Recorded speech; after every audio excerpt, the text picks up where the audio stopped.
ኮማንደሩ የሰማውን ማመን አቃተው። የተያዘው ሚስጥር ለአቶ ተፈሪ ላለቃው ደረሰ። ይህን የሰማው ኮማንደር በለቅሶ ታጀበ። ወዴት አባቴ ልግባ፣ ወዴትስ ልሂድ እያለ በለቅሶ እያለቀሰ ይገኛል። ኮማንደር በየኖ እልሄን ወደ ምን ሊገባ ነው? በጣም ተጨነቀ። ያለበትንም ሊያውቀው አልቻለም። በዚህም የተነሳ ኮማንደር በየኖ አሁን ላይ የሚያደርገው ነገር ጠፋ። አቶ ተፈራም ሁሉንም ነገር ሰምቻለሁ፣ ስለዚህ አሁኑ ናለኝ ሲል ነገረው። ኮማንደር በየኑ መኪና እየነዳም ቢሆን እሱ በህልምና በውኑ እየመጣበት ነው። አምራን ለትዳሯ ሁሉንም ነገር ዝግጁ ሆነች። የሽምግልናው ቀንም ደረሰ። አምራን አሁን ላይ በጣም ሽር ጉድ እያበዛኝ ነው። ያ ሊበተንና ሊቃጠል የነበረው ቤተሰብ፣ በሞትና በህይወት መካከል የነበረ ቤተሰብ ዛሬ ደግሞ በደስታ የራት ግብዣ ተብሎ ሁሉም ቤተሰብ ተሰበሰበ። የጠፋው አቶ ተሰማም ከጎዳና ላይ ተገኘ። ይህን ስታይ ኑሃሜም ልቧ ተሰበረ። አባዬ ይቅርታ ተባልክ ለምንድን ነው? አንተም እኮ ባለ ጊዜ ጥሩ ነህ ሲል እኔ ገዳይ ነኝ እንዴት ቀና ብዬ ላይ እያለ አእምሮውን በጥያቄ ወጠረ አቶ ተሰማ። ኑሃሜንም አንተ ጎዳና ላይ ተቀምጠህ እኔም ወደ ቤት አልሄድም እዚሁ እቀመጣለሁ በማለት አቶ ተሰማን ይህን ስትለው አንቺ ግትር ካልሽ መሄድ አትችይም፣ ተነሽ እንሂድ በማለት ልጁ ይዛው ወደ ቤት ሄደ። እዛም በመሄድ ቤተሰቡ መልሰው በደስታ ተቀበሉት። በደስታም ተቀብለው የራት ግብዣ ሁሉን አደረጉ። ሮማን ወደ ሕክምና ልትሳፈር ወሰነች። ሊቃጠሉና ሞት የተፈረደባቸው ቤተሰቦች ዛሬ በደስታ የራት ግብዣ አድርገው ቤተሰቡ በሙሉ ተሰብስቦ በዚህ አይነት እራትን ተጋብዘው በአንድ ላይ እራት ሲበሉ ነበር። በዚህም ሁላቸውም ተደሰቱ።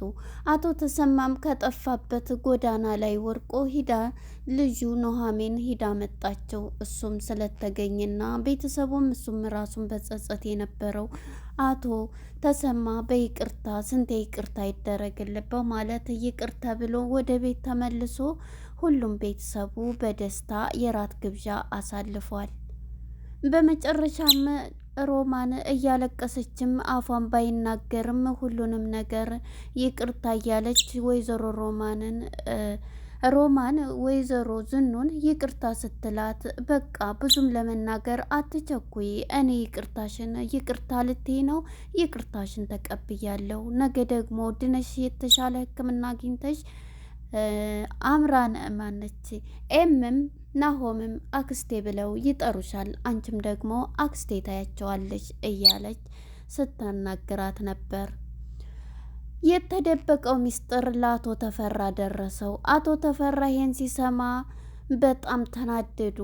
የዚህም ጊዜ ኮማንደር በይኑ ደግሞ በጣም ይሄንን መርዶ ሲሰማ በፍጹም ይሄን እንዳታደርግ አቶ ሲምባ በፍጹም ይሄንን እንዳታደርግ አታስፈራሩኝ እያለ ነበር። ስልክ ደውለው ሲነግሩት ለተፈራ ያስከው ሚስጥር ለአቶ ተፈራ ተልኳል ሲባል በፍጹም ይሄን ልታደርጉ አይገባም ሲል ነበር። መጀመሪያ ላይ ግን ተሰማን ለምን ለቀቅከው? እሱ መገደል አለበት፣ ካለበት ቦታ አስገድል ብሎ ውሳኔ ሰጥቶት ነበር። ይህንን የሰማ ኮማንደር በፍርሃት ከተፈራ ጋር ቀርቦ እሺ ያሉኝን እታዘዛለሁ በማለት እየተንቀጠቀጠ ከፊቱ ሸሽቶ ነበር። ሰላም ጤና ይስጥልን ውድና የተከበራችሁ የቻናሌ ቤተሰቦች እንኳን ወደ ቻናል በሰላም መጣችሁ። ኑሃሜን የተሰኘው ክፍል 152 ተለቀቀ። እንግዲህ ወደ ክፍል 151 ስንመለስ ብዙ ነገሮች ተፈጥረው ነበር። እንግዲህ እነዛኞች ታስረውም ተይዘውም ደማቸው እየፈሰሰ የነበሩትን አቶ ተሰማን አቶ ሲምባና ናሆም በመውሰድ ወደ እንዳይመጡ አድርገው ደብድበው መልሰው አባረዋቸዋል ማለት ነው። እናም በዚህ የተነሳ ኑሃሜን ግን ባለፈው ነገር እየፈራችና እየተንቀጠቀጠች ሲያናግሯት ራሱ ከአቶ ለይኩንና ከወይዘሮ ዝንሽ መሀል ተቀምጣ ሳሎን በፍጹም ልትሰማ አልቻለችም። ኑሃሜን ሲሏት ሁሌ ያን የሚያስፈራሩት ነገር ነውና ትዝ ያላት ከኋላ በድንጋጤ የመታቻቸውም ስለነበረ ያ ፍርሃት ነበረ በአእምሯ ውስጥ። በፍርሃት ውስጥ እያለች ሆስፒታል እንውሰድሽ ኑሐሚን እያሏት አይ ባለፈው እያስታወስኩ ነው ደህና ነኝ እያለች ነበረ። ሲጠሯትም አሰማም ነበር። በጭንቀት ውስጥ ትገኝ ነበር። ግን ይሄንን እያሰበችም ሆኖ ሁላቸውም አይዞሽ በቃ እያሉ እያጽናኗት ይገኛሉ ማለት ነው። አንቺ እኮ ባደርሽልን አቃጥለውን ነበረ እያለ አቶ ለይኩንም ይሄንኑ እያሏት ነበርና እንግዲህ እሷም አሁን በቃ ወደ ስራችን እንግባ፣ ሁሉም ነገር የዝህ ቤት ነገር አያልቅም እያለ ይዝኑ እንግዲህ አምራንን ለመዳርና ሽምግልናው ሊላክ ስለሆነ የራትም ግብዣ እዚህም ይሆን አለበት እያሉ ነው። እንግዲህ ዛሬ ደግሞ ሮማንም ያው ቤት መታለይና እዛው ተኝታ የሕክምናዋ ቀጠሮዋም አለ ማለት ነው። እንግዲህ ወደ አቶ በይኑ ጋር ስንሄድ ማለት ነው ኮማንደር በይኑ አሁን ላይ በጭንቀት በውጥረት ይገኛል። ራሱን እንትን እያለ እንግዲህ ናሆምና አቶ ሲምባ ማለት ነው ያቀዱለት እቅድ ይህን ወረቀት ኮፒ አድርገው ይዘው ለአቶ ተፈራ መስጠትን አስበዋል። ይህንንም ፎቶ ሲያነሳው በመንገድ ላይ ሲሄድ የነበረው ተፈራ ማለት ነው ማንም የማያውቀው ነገር ግን ናሆም ይሄ መሆን አለበት ብሎ ናሆም ፎቶ አንስቶት ነበር ተፈራን ፎቶ አንስቶ እንግዲህ ሲልክለት ነበር። ከመኪና ውስጥ ሆኖ ማናውቁ ማን ነው ይሄንን ነገር የሚያደርገው እያለ በጣምም ሲጨነቅና እንዴት እያለ ራሱን ትልቅ እንትን ላይ ያደረሰ ሰውዬ ነው ማለት ነው ተፈራ። እንግዲህ አቶ በይኑ እንግዲህ ኮማንደርም ከነሱ ጋር ስለሆነ የሚሰራው አሁን ላይ ያለበት ሁኔታ በጣም በጭንቀት ላይ ይገኛል ማለት ነው። እናም ደውሎ አቶ ተፈራ እንዳገኘህ ባለው ሰዓት እሺ ብሎ ነበረ። ቀጥታ ሲያገኘው እንግዲህ በጣም እየፈራ እሺ ጌታዬ እኔ ማን እንደሆንኩ አላወቅኝም ሲለው የበላይማ ካልበላይ ያለው እንግዲህ አቶ ማን ነው በይኑ ማለት ነው ኮማንደር በይኑ ማንም አይናገረኝ ማንነቴን አታቁሙ እያለ በሰዎቹ ላይ ግፍ እየሰራ ራሱን ግን ጥሩና በሰዎች ጋር ተወዳጅ ጥሩ አዛኝ የህግ ሰው መስሎ ነው እንግዲህ ሲምባን የልጁን ፍቅረኛ በገደለው ሲምባ ገሏል ብሎ ነው እንግዲህ የራሱን ጥፋት በሲምባ ላይ እያመሃኘ የነበረው ማለት ነው። ሲምባም እንግዲህ ይህን ባላደረገው ስራ አንተን ዋጣሃለሁ ባለው ነገር እንግዲህ ራሳቸውን መቀመቅ እየከተተ ነው። አሁን ላይ እንግዲህ ኮማንደር ማለት ነው ኮማንደሩ ወረቀቱ ወደ ተፈራ ጋር ሊላክልህ ነው ገና ሲባል በፍጹም ይሄ ሊሆን አይችልም። መጀመሪያ ኮማንደር ወደ አቶ ተፈራ ጋር ሂዶ ለምንድን ተሰማ ለቀቀው? ምንስ አድርጎ ነው? ለምንድን አስፈር ተንበርክከው ያው ታውቂ የለ ይቅርታ ጠይቀው ነው ብሎ በውሸት ላይ ውሸት አሁንም የራሱን ጥፋት ደብቆ አይመስለኝም። እውነት ንገረኝ፣ እንደዚህ ከምትፈራ እኔ ሲፈሩ እናንተን ሲሉ ታውቃለህ አልወድም ንገረኝ ቢለው አይ እውነቱን ስነግር ተንበርክከው በቃ ቤተሰብም ስለሆነ ልቀቀኝ ብለው ተንበርክከው ይህን በሚያደርግ ጊዜ ነው ብሎ አሁንም ይሄን ወረቀት ተይዟል ቢባል በጣም እንትን የሚልበት ነው። ስለዚህ ይቅርታ ጠይቆኝ ነው ብሎ ውሸቱን ጨምሮ አሁንም ይናገራል ማለት ነው። እሺ አሁን ባለበት ፈልገህ እንዲገደል ሚስጥር እንዳያወጣና እንዲገደል እሱ ብሎ ውሳኔ ያስተላልፋል ማለት ነው ለኮማንደሩ። ኮማንደሩም እሺ ብሎ የእሱን ቃል ተቀብሎ የአቶ ተፈራን ቃል ተቀብሎ ይሄዳል ማለት ነው። እንግዲህ አቶ ለይኩንም ደውሎ ለኮማንደር ጋር ሲገናኝ ኮማንደሩ ማን እንደሆንኩ አታውቅም እንደ እያለ ኮማንደሩ ወደ አቶ ለይኩን ጋር ሊተኩስበትም ይላል። እንካ ማንኝም ብለህ ነው ይኸው ልታቃጥለን ያልከው ሰዎች ተነስተን መጣን እያለው አሁንም ማን እንደሆንኩ ብሎ ሽጉጡን ሲያወጣበት ማን እንደሆንኩ አላወቅክም መሰል አንተን እንደው መቀመቅ ታልከትህ እያለው ነበር ወንጀለኛ ሰው እያለ አንተ ገንዘብ ቢኖርህና ሀብታም ብትሆን ማን ይፈራሃል ሀብታም ስለሆንክ ሲለው እኔ ሀብቴን ተማምኜ ሳይሆን ፈጣሪን የሰው ላብ እንደዚህ እንዳደረጋቸው ፈጣሪን ተማምኜ ነው በማለትም እንግዲህ አቶ ለይኩንም ወንድ እያጫወተ ልክ ልኩን ይነግረዋል ኮማንደሩ ማለት ነው። ኮማንደርም እየተናደደ እየተበሳጨ ይገኛል። በመጨረሻ እንግዲህ ተፈራም ይሄንን ብሎ ወስኖለት ነበርና ደውለው አቶ ሲምባና አቶ ማን ነው ናሆም ማለት ነው ለተፈራ ፎቶ ስላነሳውም ልኮለታል። ሊደውልና የላክን መጀመሪያ ለኮማንደሩ ይነግረዋል ማለት ነው። ኮማንደሩ እያስፈራራኸኝ መሆኑ ነው? በፍጹም አታደርገውም ሲምባ እያለ እንዳውም ልጅህን ፍቅረኛ የገደልከው ራስ ስለሆንክ አሁንም ደግሞ እውነቱን ወይ እጅህን ለስር ስጥ ወይንም መገደል ምረጥ ሲለው እያስፈራራኸኝ ነው እያለ አሁንም አላመነም ማለት ነው።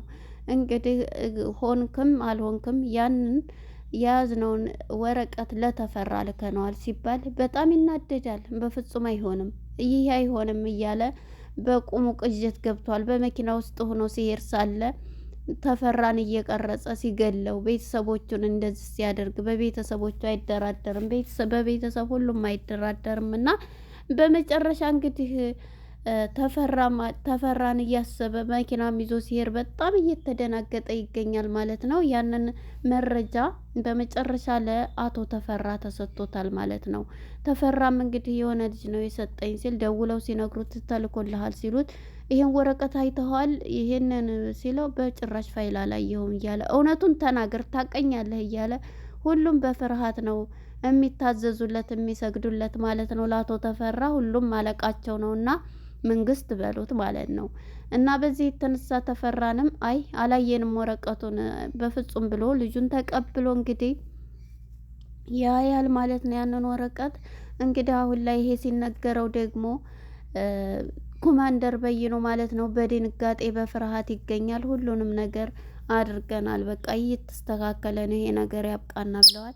እንዲህ ወረቀት ስትሰጥ ለተፈራ ሮማንን አስባታል? ሮማን እኮ ዛሬ ልትበር ነው፣ በቃ ሕክምናዋን ልታደርግ ነው። ስለዚህ እሷ ደግሞ ከሀገር ስለምትወጣ ከሀገር ወጣ ስለምትሄድ ምንም ነገር እንትን አይላትም አያገኛትም በማለት እንግዲህ ለይኩንም ይሄንን ይላል ማለት ነው። በመጨረሻ እንግዲህ ሁላቸውም ይሄንን አድርገው በቃ በመጨረሻ እውነቱን ይሄንን አግኝቷል። ኮማንደር በይኖም እየተናደደ ይገኛል። ወደ ዝኑና ወደ ሮማን ጋር ስንመጣ ሮማን ከልቧም ይሁን እያለቀሰች ስታበላት ምግብ አይዞች በቃ እያለች እያበላቻትና እያዘነች ነበረ ማለት ነው። እና በመጨረሻ ዝኑም በቃ ይቅርታም ብዬሻለሁ አትርከሚ በማለት አቶ ለይኩንም ከበር ሆኖ እያዳመጣቸው ነበርና እኔ እኮ አንቺ ባለቤቴ ስትሆኝ በጣም ታድዬ ነው። እሳት ስሆን እሳት ትሆኛለሽ፣ ውሃ ስሆን ውሃ ትሆኛለሽ እያለ እንግዲህ ሚስቱን ማነው እህቱን እየተንከባከበ እንደዛ ያደረገቻትን እነሱ ቤት እንግዲህ ሰዎችን ቀይረው ወደ ይቅርታ የሚመልሱ ሰዎች ናቸውና እናቶ ለይኩን ማለት ነው። በመጨረሻ እንግዲህ ሁሉንም ነገር ማለት ነው አድርገዋል ማለት ነው። በመጨረሻ እንግዲህ ይሄንን በእንትን ባለ ጊዜ እሷም ይቅርታ ብላታለይ። አቶ ለይኩንም ሚስት ባለቤቱን በቃ ይቅርታ ይሄ ነው በቃ አንቺም ሕክምናሽ ትሄጃለሽ ብሎ ወስኗል ማለት ነው። እንግዲህ እሷንም ይቅርታ እንትን ነው ብላ ኑሐሚንም እራት አዘጋጅታለች። አምራንም እንግዲህ ወደዚሁ ወደ ቤት መታለች። ከአቶ ፋኒ ጋር ከመገናኘት ዶክተር ፋኒ ጋር ተገናኝታ እንግዲህ ሰርጋችን ደረሰ፣ ደግሞ የሰርግሽ ቀንም ፏ ማለት አለብሽ፣ ቆንጆ መሆን አለብሽ እያለ ካሁኑ እንትን እያላን ነው ለእሷ አትሰብ እያለ እንግዲህ ኑሐሚንም አንደኛ ሚዜዋ ሁናለች ማለት ነው። እንግዲህ ቤተሰቡም አሁን ላይ እየተሰበሰበ ይመስላል ወደ ደስታው ማለት ነው። ምክንያቱም አሁን ኮማንደር በይኑ ከተያዘ ምንም የሚያስፈራቸው ነገር የለም። አሁን ላይ ተፈራ ራሳቸው ናቸው መቀመቅ የሚገቡት ይሄንን ነገር ማለት ነው። ተፈራም ያንን ወረቀት ስለደረሰበት በቃ ሁለቱን ይይዛል፣ እነሱ ወደ ሰላማቸው ይመለሳሉ ማለት ነው። አሁን እንግዲህ የአምራን የሽምግልና ቀን ደርሷልና እቤት ሽር ጉድ እያሉ ነው። ልጄን እድራታለሁ እያለች ወይዘሮ ዝኑም እንግዲህ በጣም በደስታ ሁሉም አንተም አንደኛ ሽማግሌ ነው ሁለተኛው እያለ አቶ ለይኩን እንግዲህ ያን ሁሉ እንግዲህ አምራንንም ወደ ኋላ ፓርት ስናይ ብዙ ነገር ያደረጉ ናቸው። ነገር ግን ሰዎችን በጥላቻቸው ጥላቻ ሳይሆን እነሱን በፍቅር እያመጡ እየሰበኩ ወደ መልካም ነገር ያመጡ እንግዲህ አምራንንም ከስንት ነገር እንግዲህ ዝኑ ጋር ያላት ግብ ዝኑን ብትሆን ጥሩ አልነበረችም በፊት ጊዜ እንግዲህ ኑሐሚንን እንዴት እንደምታረጋት እስከ አቶ ተሰማ ድረስ በጣም ጉር ነው ይሄ ድራማ። በእውነት ያላያችሁት ብታዩት በጣም ደስ የሚልና አስተማሪ ሰዎችን እንዴት አድርጎ የሚለውጥ ዳይሬክተሩን አለማድነቅ አይቻልም በእውነት እና በጣም የወደድኩት ፊልም ማለት ኑሃሚን ድራማ ነው ማለት ነው። በጣም ደስ የሚል ሰዎቹ በስራቸውን ዋጋ እንዲያገኙ ነገር ደግሞ መጥፎ የሰሩትን ወደ መልካም እያመጡ የሚቀይሩ እንደ አቶ ለይኩን አይነት ቤተሰብ ማለት ነው። እንግዲህ የራት ግብዣ የመጨረሻ የራት ግብዣ ተብሎ ወይዘሮ ሮማንም ልትበር ስለሆነ የራት ግብዣ አድርገው ሁላቸውም በምርቃን ካሁን በኋላ የቤተሰብ እንደዚህ ተሰብስቦ የምንልበት ያድርግ ብለው በምርቃን ተለያይተዋል ማለት ነው። እዚህ ላይ ነበረ እንግዲህ ሊያልቅ የቻለው። በጣም ደስ የሚል ነበረ። ለነበረን ቆይታ እናመሰግናለን። መልካም ጊዜ